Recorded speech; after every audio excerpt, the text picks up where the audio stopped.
A paz do Senhor Jesus para você, eu sou o pastor Maxwell Fajardo. Esta é mais uma escola dominical online da nossa igreja Assembleia de Deus, Ministério de Perus, em Vila Perus. Será um prazer durante os próximos minutos conversarmos sobre mais uma lição que estamos estudando esse trimestre.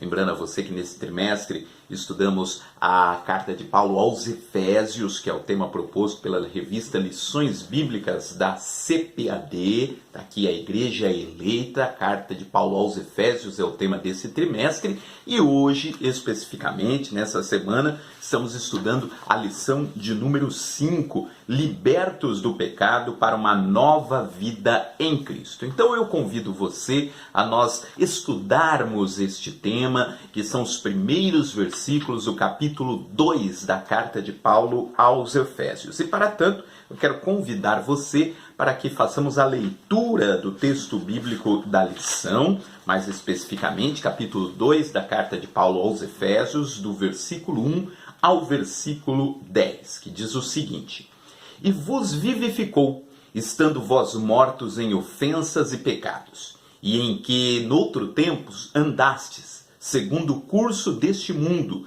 segundo o príncipe das potestades do ar, do espírito que agora opera nos filhos da desobediência, entre os quais todos nós também antes andávamos nos desejos da nossa carne, fazendo a vontade da carne e dos pensamentos, e éramos, por natureza, filhos da ira, como os outros também. Mas Deus, que é riquíssimo em misericórdia, pelo seu muito amor com que nos amou, estando nós ainda mortos em nossas ofensas, nos vivificou juntamente com Cristo. Pela graça sois salvos. E nos ressuscitou juntamente com Ele, e nos fez assentar nos lugares celestiais em Cristo Jesus, para mostrar nos séculos vindouros as abundantes riquezas da sua graça, pela sua benignidade para conosco em Cristo Jesus. Porque pela graça sois salvos, por meio da fé. E isso não vem de vós, é dom de Deus. Não vem das obras, para que ninguém se glorie, porque somos feitura sua, criados em Cristo Jesus para as boas obras, as quais Deus preparou para que andássemos nelas.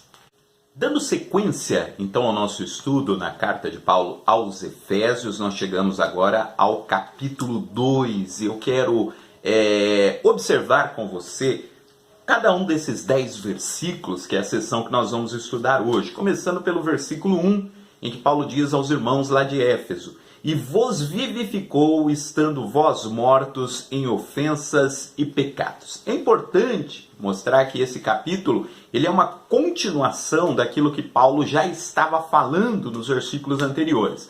Você deve se lembrar lá da lição passada, em que ele termina o capítulo 1 dizendo que a vitória da ressurreição de Cristo é uma vitória que também foi estendida à sua igreja. Ele termina falando sobre os benefícios, as bênçãos que Deus concedeu ao seu povo.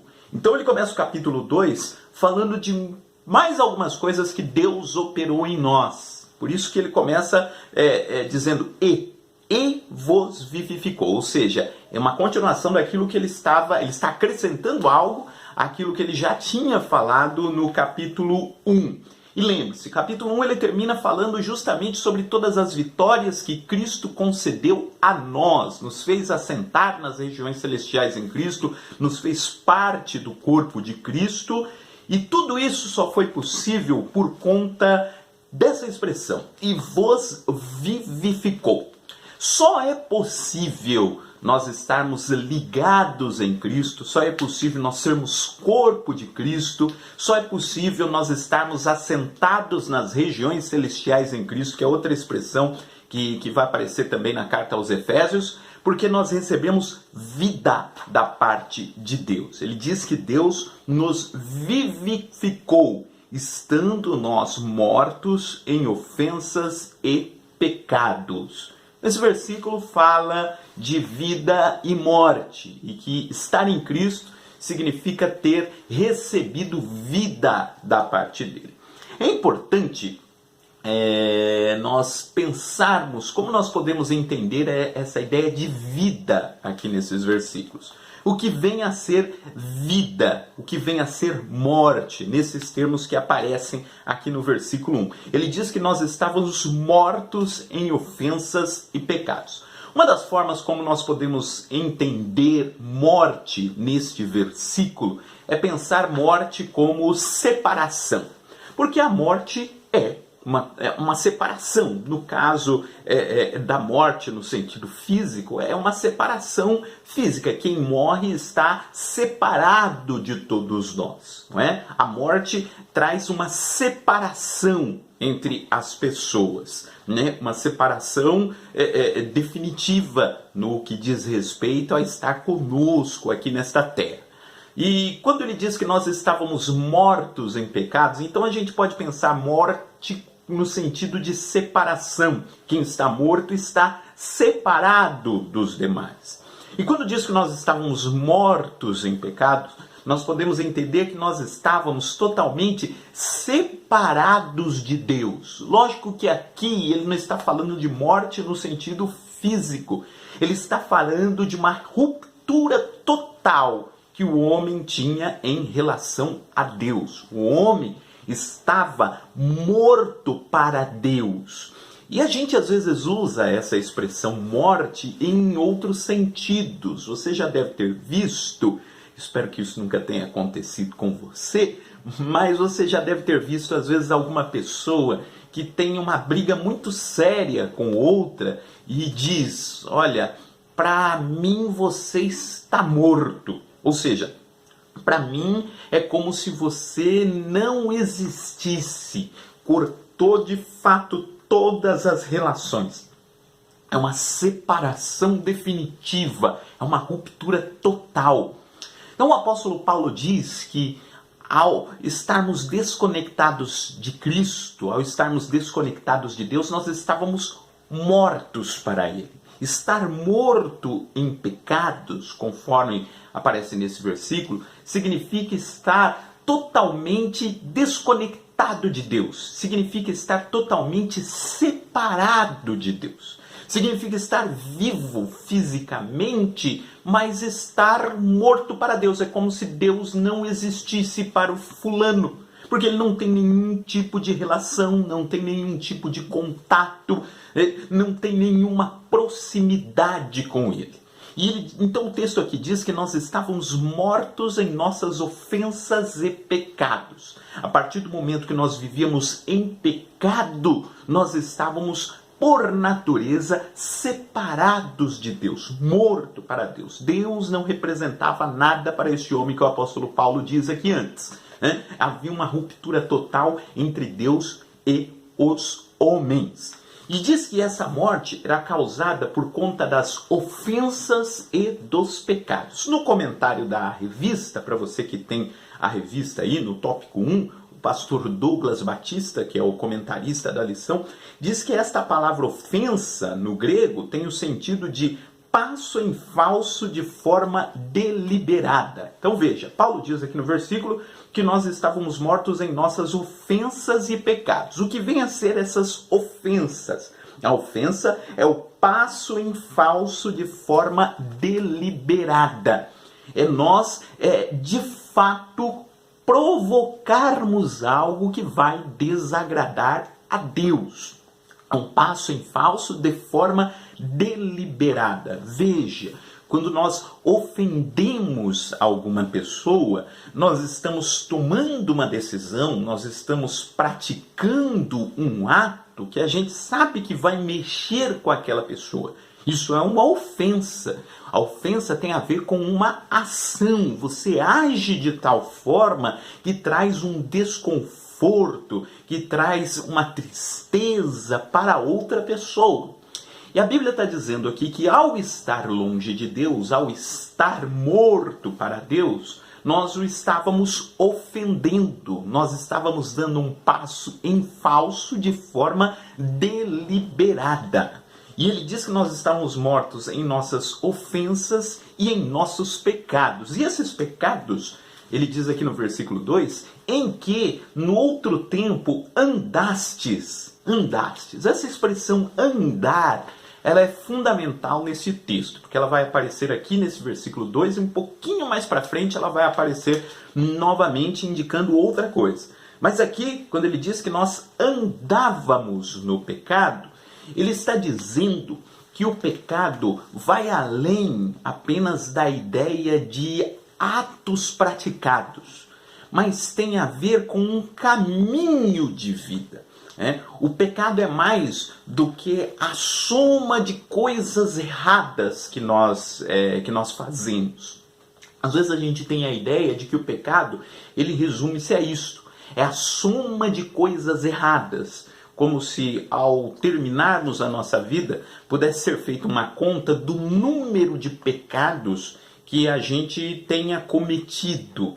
Então, na Bíblia, vai aparecer em vários momentos pecados no plural, que tem a ver com os atos pecaminosos que nós cometemos, mentir, roubar, enfim, são os pecados. E existe também a expressão pecado no singular, que tem a ver com o procedimento, com a natureza, com aquilo que guia os nossos atos. Porque é possível, por exemplo, você conhecer alguma pessoa que ela pratica vários atos errados, vários pecados, e eventualmente até diz que se arrependeu desses atos que ela praticou, mas ela continua naquele mesmo procedimento. E aí você olha e diz, nossa, parece que a natureza dele é cometer aquilo. Por quê? Porque o pecado vai além dos atos cometidos. Ele tem a ver com uma postura do nosso coração, que é o que o apóstolo Paulo está dizendo aqui. Nós andávamos no pecado. Então o pecado tem a ver com um caminho que nós decidimos seguir. Tem a ver com um procedimento constante. Não é apenas os atos. Lógico, os atos são pecados também.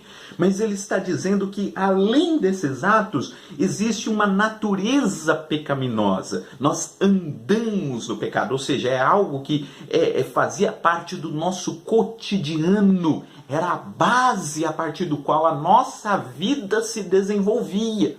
Por isso ele diz, no outro tempo vocês andavam em pecado, andavam segundo o curso deste mundo. Ou seja, o mundo oferecia para nós qual deveria ser o nosso procedimento, e nós andávamos nele. Um procedimento de oposição a Deus, de conduta deliberada contra Deus. E nós andávamos nesse procedimento de conduta deliberada contra Deus, e por conta disso andávamos no pecado. É isso que o apóstolo Paulo diz que acontecia anteriormente com os irmãos aqui da cidade de Éfeso, com os irmãos efésios. E ele diz o seguinte, olha, vocês no outro tempo andavam assim, segundo o curso deste mundo. Veja, curso tem a ver aqui com caminho, procedimento.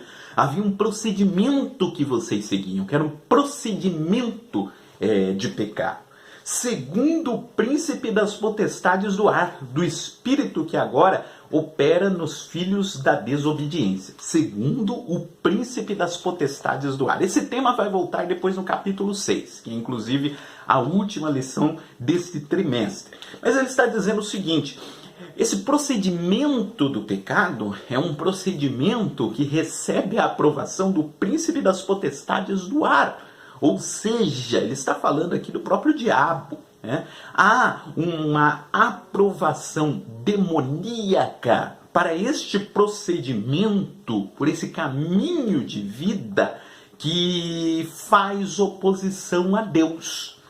Então quem está nesse procedimento, nesse caminho do pecado, está recebendo esta aprovação. É isso que ele está dizendo aqui nesse versículo. Pois andavam segundo o príncipe das potestades do ar, do espírito que agora opera nos filhos da desobediência. Não é que ele está querendo dizer que todo mundo estava possesso por um espírito. Não é nesse sentido que ele fala isso nesse versículo.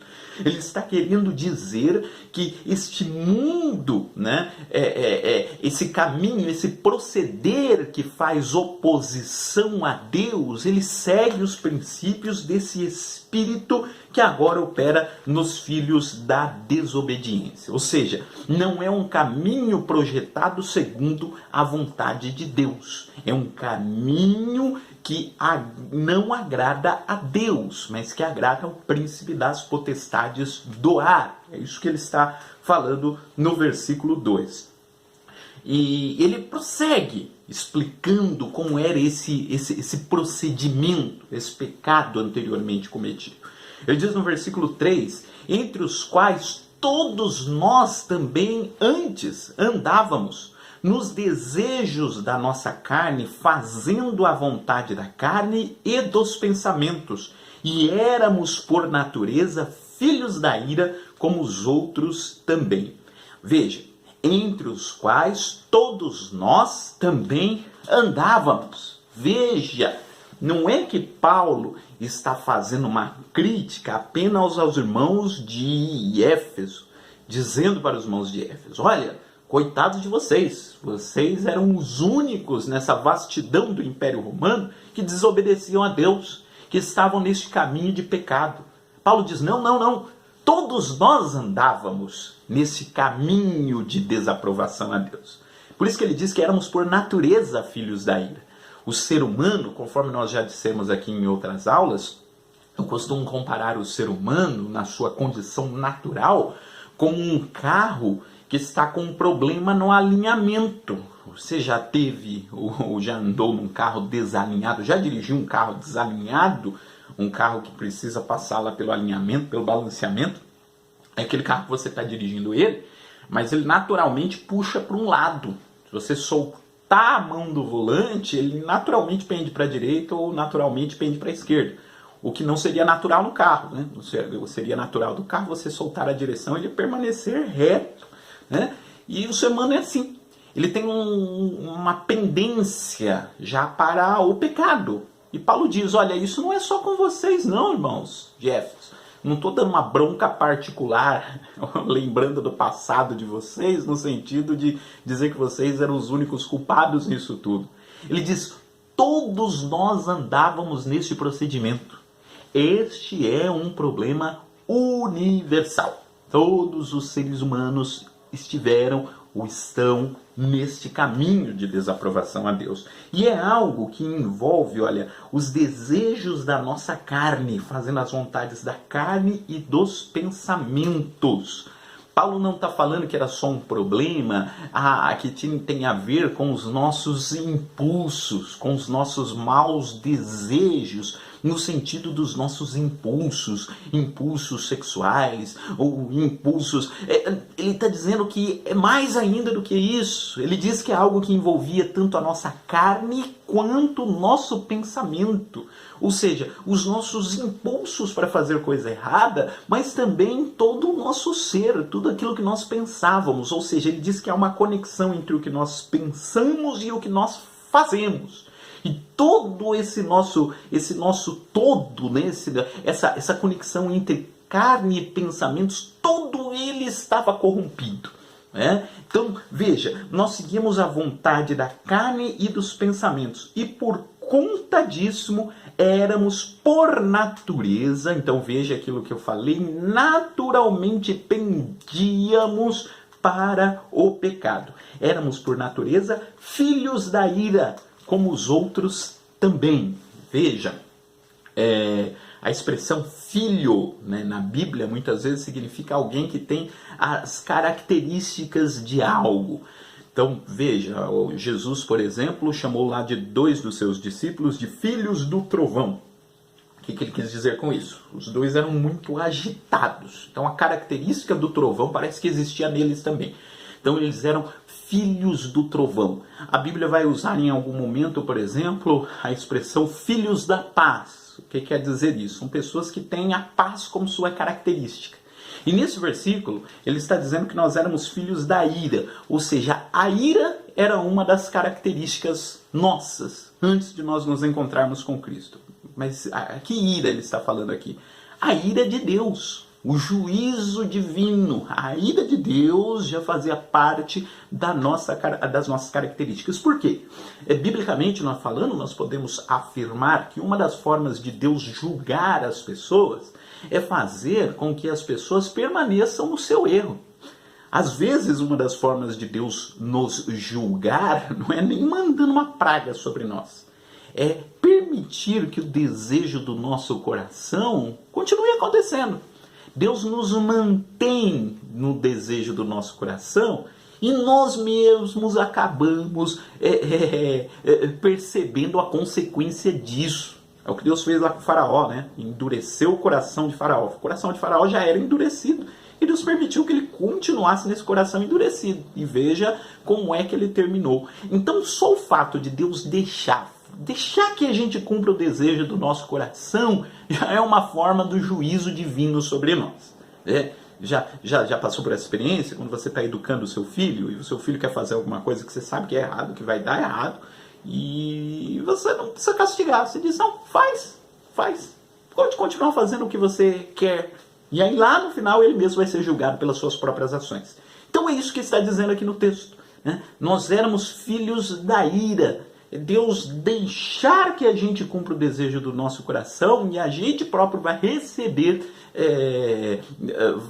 vai perceber, né, o resultado das nossas ações. O salário do pecado é a morte. Então veja, apenas Deus tirar a sua mão de nós, deixar que a gente cumpra o que a gente naturalmente quer fazer, o caminho naturalmente será a morte. Agora nós chegamos no versículo 4. O versículo 4 é que faz toda a transição aqui do texto. Que esse texto é dividido em duas grandes seções. Primeiro, ele fala de como era a nossa vida longe de Deus, né? Resumindo aqui no versículo 2. A forma como no outro tempo nós andávamos. Lembrando que Paulo está falando aqui aos Efésios, mas ele próprio diz nesse texto que é uma situação universal. Todos nós estávamos enquadrados nisso que ele está falando. E a segunda parte do texto fala sobre a nova vida, o novo procedimento. E como é que dá essa guinada, essa transformação? Se dá a partir daquilo que ele diz aqui no versículo 4. Mas Deus, que é riquíssimo em misericórdia, pelo seu muito amor com que nos amou. Veja, a grande guinada, a grande transformação, a grande virada na situação acontece por conta da expressão com a qual ele abre o versículo 4. Mas Deus. Isso é o que nós estamos falando em todas as lições desse trimestre. A iniciativa divina em nos conceder o perdão, em nos fazer parte do corpo de Cristo, em nos dar acesso à salvação. Se não fosse esse mas, né? Mas Deus, quer dizer, Deus viu a situação do ser humano e é bem isso, né? Deus, a gente, usando novamente uma metáfora com carro, a gente é um carro desgovernado, indo pela descida abaixo, sem freio. E Deus sabia que se deixasse a gente do jeito que a gente ia, o final era inevitável. Mas Deus decidiu intervir. Esse mas aqui é um mas poderoso. Mas Deus, ou seja, em determinado momento da história, Deus interviu. Em outras partes, a Bíblia vai dizer que essa intervenção de Deus foi planejada antes mesmo da fundação do mundo. Deus sabia que o carro iria descer desgovernado a descida e já planejou uma solução. Então, mas Deus, que é riquíssimo em misericórdia. E eu pensei muito nessa expressão, que ele diz que Deus é riquíssimo em misericórdia. Na lição passada a gente falou que Paulo ele usa muitos adjetivos, né, na carta aos Efésios, você percebe, né? Ele diz aqui não somente que Deus tem misericórdia, e não diz só que Deus é rico em misericórdia. Ele diz que Deus é riquíssimo em misericórdia. Paulo ele escolhe muito bem as palavras e ele usa adjetivos, superlativos, né, para poder indicar o tamanho da graça de Deus. Sempre que ele vai falar da ação divina nesse capítulo, nesse capítulo 2, já fez isso no capítulo 1 também, ele vai usar expressões fortes, né, adjetivos que são superdimensionados. E ele diz aqui, olha, Deus que é riquíssimo em misericórdia. Veja, essa palavra misericórdia ela é fundamental para a vida cristã. O que é misericórdia? Quando é que você pede misericórdia para alguém? Você já pediu misericórdia para alguém? E aqui eu não estou falando nem de nós pedirmos misericórdia para Deus, mas veja, o que é nós pedirmos misericórdia para alguém? Você lembra de uma parábola que Jesus contou do servo que tinha uma grande dívida e que não podia pagar? E aí ele chegou para o seu credor e pediu misericórdia. Diz, sê misericordioso comigo e tudo te pagarei. Sê misericordioso. A gente pede misericórdia quando a gente não tem nada a oferecer. E a gente depende única e exclusivamente da boa vontade da outra pessoa para conosco. Quando você pede misericórdia, é porque você não tem mais nada para oferecer. Você não tem mais argumento, você não tem mais desculpas, você depende única e exclusivamente da misericórdia. Ou seja, da ação de boa vontade de outro em relação a você. Eu ouvi certa vez de um pastor uma história que diz que certo dia Napoleão Bonaparte condenou um dos seus soldados à morte. E ele tinha feito algo muito errado lá no exército e foi condenado à morte. E foi marcada o dia da sua execução. E diz que a sua mãe foi procurar o Napoleão e pediu para o Napoleão, olha, tenha misericórdia do meu filho, não permita que ele venha a ser morto. E aí o Napoleão disse para ela assim, olha, mas é justo que eu o mande para a morte. Ele cometeu um erro e eu tenho que praticar justiça. E aí a mãe dele disse o seguinte, exatamente, por isso que eu não venho pedir justiça, eu venho pedir misericórdia. O meu filho não merece, o meu filho está errado. Então a única coisa que eu quero pedir é misericórdia de sua parte para com ele. Essa é a ideia de misericórdia. Né? Misericórdia é uma ação em nosso favor que não tem a ver com o nosso mérito, não tem a ver com nada que a gente tenha a oferecer. Né? A palavra misericórdia tem a ver com a miséria de um e o coração de outro. Quando você diz, Deus olha para nós e diz, eu vou abençoar esse mísero pecador. Mísero, porque é uma pessoa mísera. É uma pessoa que não tem exatamente nada a oferecer. Quem age por misericórdia é aquela pessoa que está fazendo o bem para o outro sem que o outro tenha nada a oferecer, ou mesmo sem que o outro não mereça aquilo. Você pode ver, por exemplo, Salmo 85. Salmo 85 é um salmo que ontem nós estávamos lendo ele no culto doméstico aqui em casa. E o Salmo 85, lá no meio do salmo, o salmista diz, Senhor, olha, a gente não merece, a gente errou, a gente falhou contra o Senhor, então a única coisa que a gente pede é misericórdia. Então veja, a misericórdia é isso. Misericórdia é quando a gente não tem nada mesmo a nosso favor e a gente depende única e exclusivamente da boa vontade do outro em relação a nós. E o apóstolo Paulo diz aqui nesse versículo que Deus não apenas tem misericórdia, mas que Deus ele é riquíssimo em misericórdia. Tanto é que ele diz que por causa do seu muito amor com que nos amou, veja, a nossa salvação não foi feita apenas por intermédio do amor de Deus. Ela também foi por causa do amor de Deus. O fato de Deus ser amor fez com que ele nos salvasse. Qual foi a causa de Deus nos salvar? Promover a salvação para nós, desenvolver um plano de salvação. A causa foi o seu amor. Porque Deus amou o mundo. e deu o seu Filho unigênito. Por que ele deu o seu Filho unigênito? Porque ele amou o mundo. A causa, a explicação é o amor de Deus. Ele diz que por causa do seu muito amor, de novo o apóstolo Paulo usando uma palavra para realçar, né? Não é só por causa do seu amor, mas por causa do seu muito amor com que nos amou, estando nós ainda mortos em nossas ofensas, nos vivificou juntamente com Cristo. E aí, entre parênteses, ele diz, pela graça sois salvos. Veja, lembra daquilo que eu estava falando, né?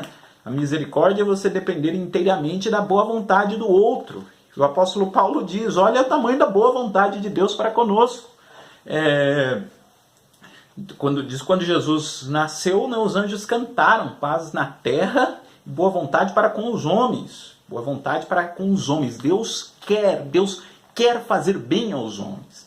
E aqui diz o apóstolo Paulo que quando Deus nos amou, nós ainda estávamos mortos em nossas ofensas. Lembra aquele quadro que eu falei lá no começo da aula, de nós estarmos totalmente separados de Deus, estarmos andando num caminho que desagradava a Deus, ou como diz aqui o nosso comentarista, dando passo em falso de forma deliberada. Quando nós ainda estávamos naquela condição, o amor de Deus foi dirigido a nós. E o que Paulo está querendo dizer isso aqui? Por que ele coloca entre parênteses, pela graça sois salvos? Ou seja, nós não fomos salvos pelos nossos méritos, porque ninguém tinha mérito algum para oferecer diante de Deus.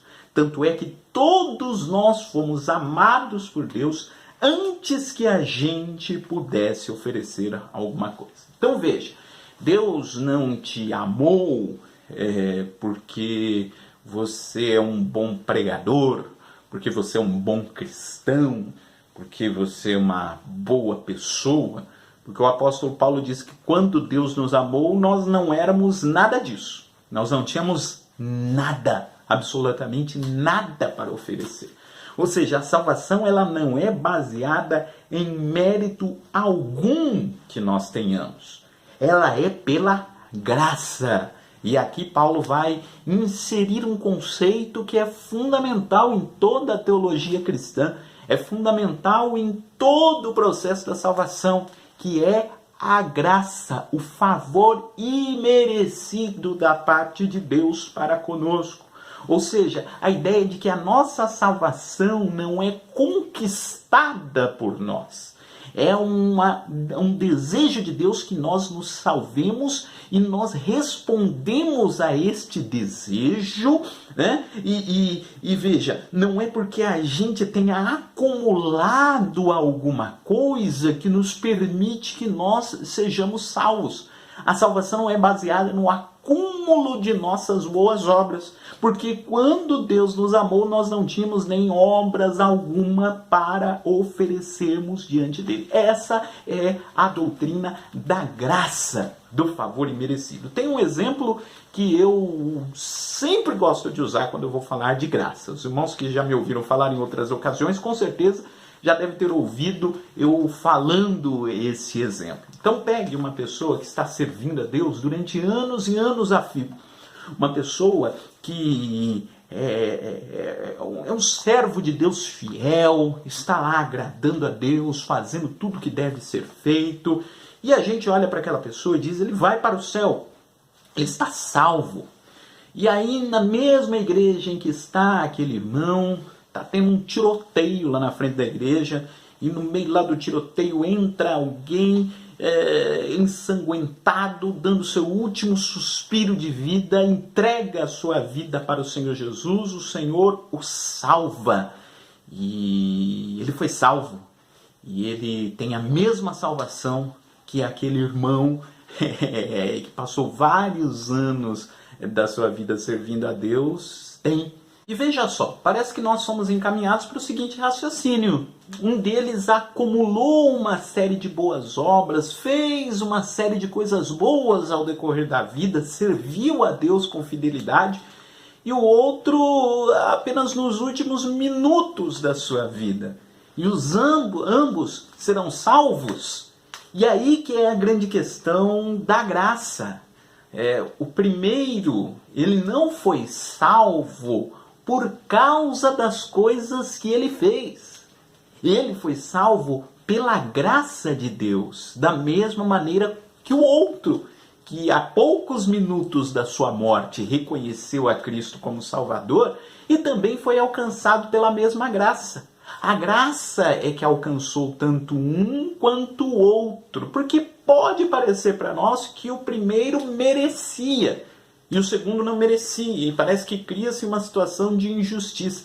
Mas a graça de Deus nos ensina que nenhum merecia e nenhum outro merecia. Ambos foram salvos pela graça.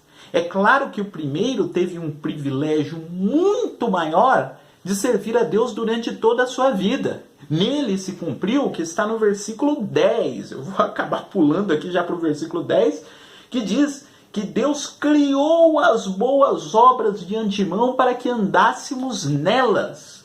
Ou seja, a salvação não é pelas obras, mas as boas obras é algo que nós devemos praticar.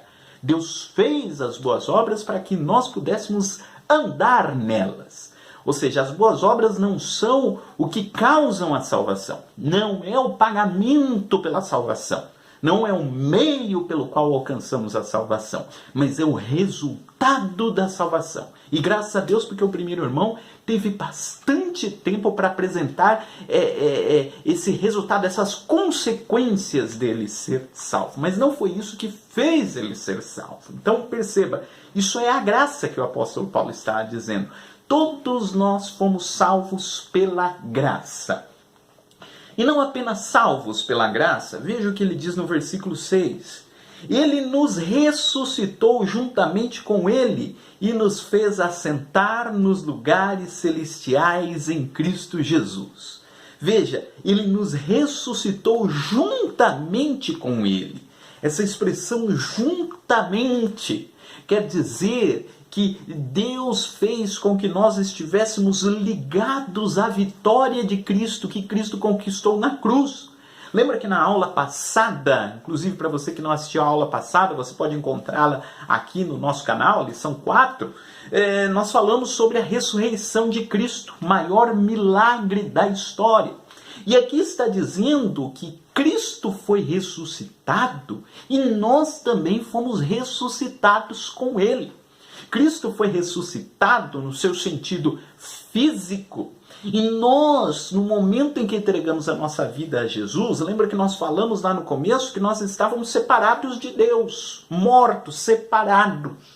Em Cristo nós fomos religados novamente a Deus. Nós somos ressuscitados, nós obtivemos nova vida. E diz aqui que ele nos ressuscitou juntamente com ele e nos fez assentar nos lugares celestiais em Cristo Jesus. Já passamos por essa primeira etapa da ressurreição. Nós fomos novamente religados a Deus. Deixamos de estar mortos para Deus e aqueles que morrerem também serão ressuscitados no sentido físico. Aliás, todos nós, tanto os que estiverem vivos por ocasião do arrebatamento, quanto aqueles que morrerem, serão ressuscitados, porque obterão um novo corpo no dia da vinda de Cristo Jesus. Então veja, que coisa importante que ele diz aqui no versículo 6. Nós passamos a ser participantes desta vitória. E ele nos ressuscitou juntamente com Cristo e nos fez assentar nos lugares celestiais em Cristo Jesus. Nós somos participantes da ressurreição de Cristo, nós obtivemos, porque Jesus ele é a primícia dos que dormem. É uma expressão que vai aparecer na Bíblia em alguns momentos. E diz que nós estamos assentados nos lugares celestiais, ou seja, nós participamos do reino de Deus juntamente com Cristo. A Bíblia diz lá no livro do Apocalipse que aquele que vencer se assentará no trono junto com Cristo, assim como ele venceu. Ou seja, nós somos participantes inclusive do seu governo celestial. Então, novamente, voltando àquele tema principal da carta aos Efésios, o plano no qual Deus inseriu a sua igreja, esse plano de redenção do universo em que a igreja está inserida. Deus fez com que nós fôssemos inseridos nesse plano. Ele não apenas nos salvou, mas Ele nos inseriu no seu plano de redenção, né?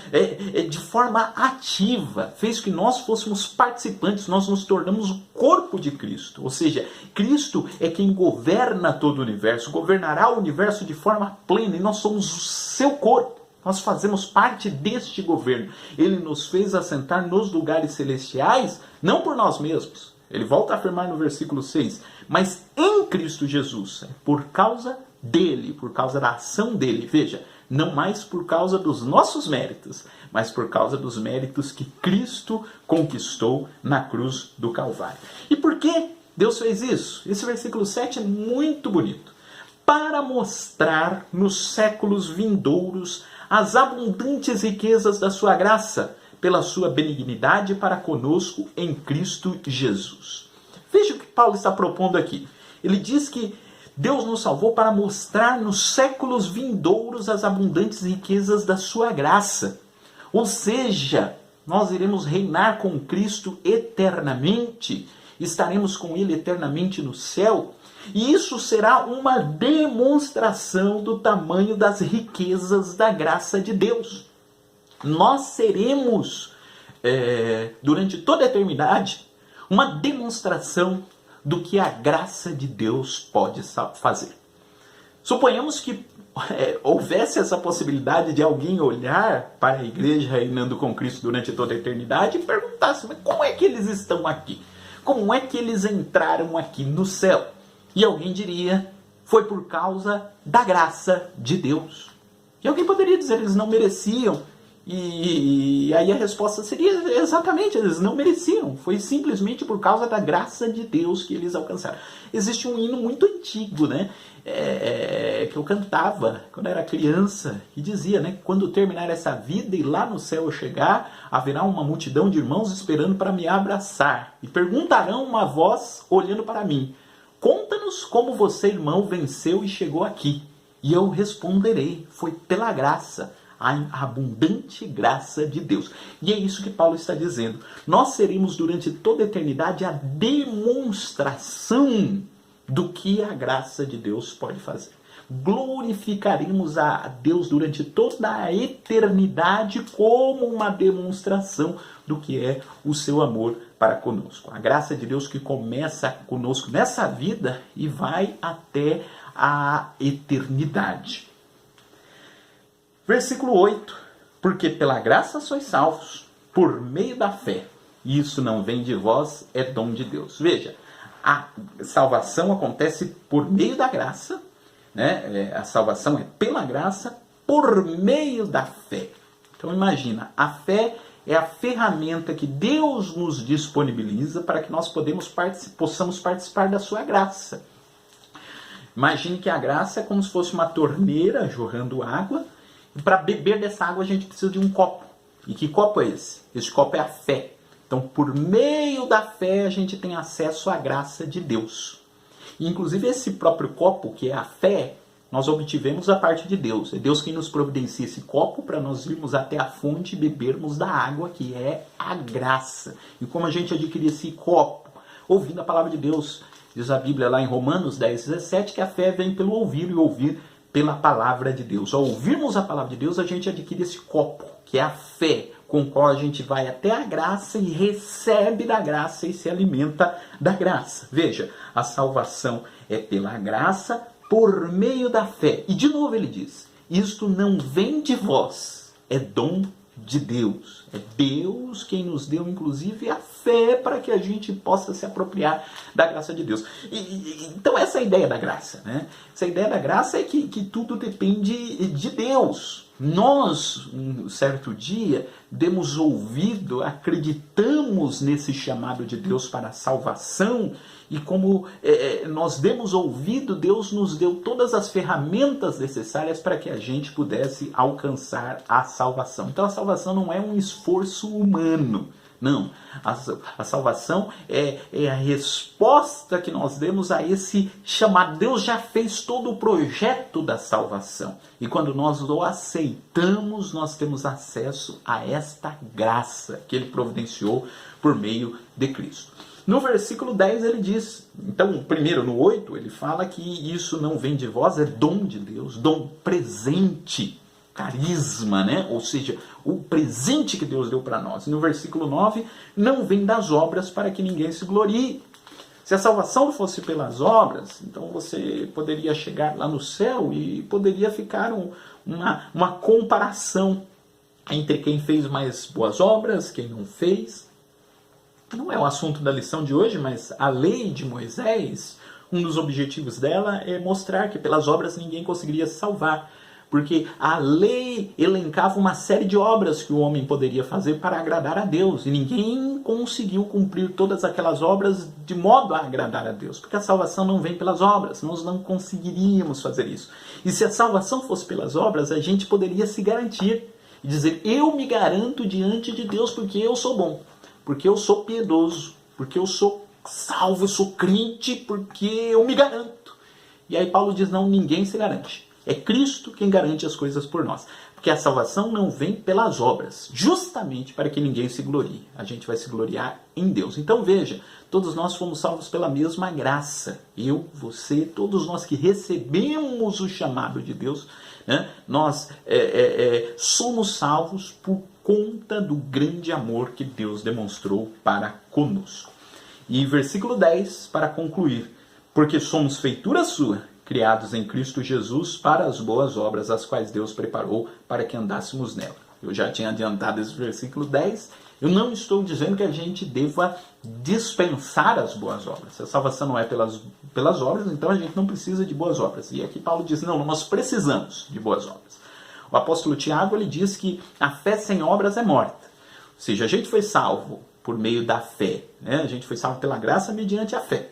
E essa fé, se ela é uma fé ativa, se ela é uma fé de verdade, necessariamente ela produzirá boas obras. Aquele irmão, a comparação que eu fiz dentre o irmão que serviu a Deus durante toda a sua vida e aquele que aceitou a Jesus minutos antes de morrer, aquele primeiro teve a oportunidade de exercer as boas obras. Ele foi salvo pela graça e ele sabe disso. Ele não foi salvo por causa do que ele fez. Mas pelo fato de ter sido salvo por Cristo, Deus lhe dá a oportunidade de fazer boas obras que demonstrem que ele foi salvo.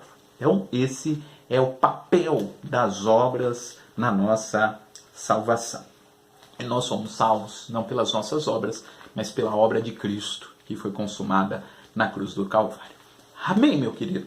Essa é a nossa lição de hoje. Lição de número 5.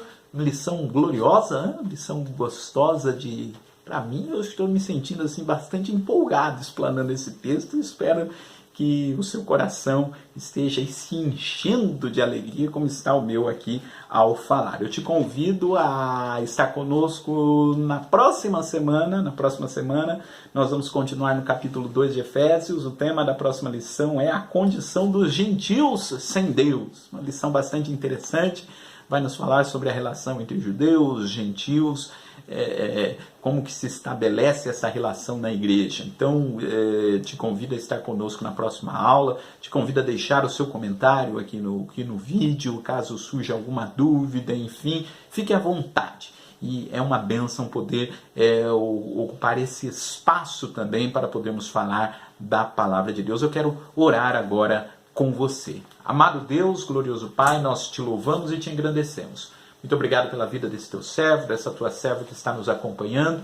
Muito obrigado porque o Senhor nos dá a oportunidade de usarmos também esta ferramenta, Senhor, esta ferramenta virtual, para a glória do teu nome, para a edificação da vida dos teus servos que estão nos acompanhando. Queremos te pedir que o Senhor possa conceder-nos graça, possa nos conceder força, possa nos conceder vitória, possa nos conceder, Senhor, a cada dia a disponibilidade para podermos trabalhar para Ti e fazermos o melhor para a glória do Teu nome. Que a cada dia, Senhor, possamos ter a convicção da Tua graça que nos salvou e que opera em nós a cada dia. É o nosso pedido em nome de Jesus. Amém. Amém, meu querido? Que Deus possa te abençoar receba o meu abraço em nome de Jesus.